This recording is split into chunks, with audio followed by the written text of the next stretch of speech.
Sementara itu, Satuan Narkoba Polrestabes Palembang meringkus seorang pemuda yang kedapatan mengedarkan sabu di kawasan Mata Merah Palembang.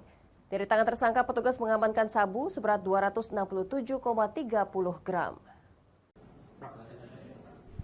Dengan wajah tertunduk lesu, pelaku Adi, warga Jalan KH Asari, Kecamatan Seberang Ulu 2, Palembang, diringkus Sat Narkoba Polrestabes Palembang.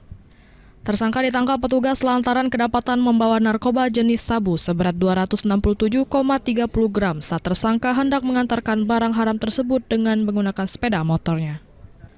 Tertangkapnya tersangka tersebut berkat adanya laporan masyarakat yang resah melihat ulah tersangka yang kerap kali mengedarkan narkoba dengan jumlah besar di kawasan Jalan Mata Merah, Kecamatan Kalidoni, Palembang.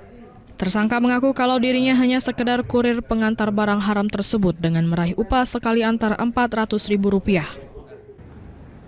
Kejadian ini bermula dari adanya informasi dari masyarakat yang notabene melihat adanya orang yang dicurigai mengendarai sebuah motor, kemudian yang bersangkutan diindikasikan sering lalu lalang melakukan perbuatan-perbuatan yang mencurigakan, yang diantaranya adalah melakukan transaksi narkoba di pinggiran jalan Takwa Mata Merah. Kini atas perbuatannya pelaku dijerat dengan pasal 114 Junto 112 KUHP nomor 35 tahun 2009 dengan ancaman 20 tahun penjara. Dari Palembang, Muhammad David, iNews melaporkan.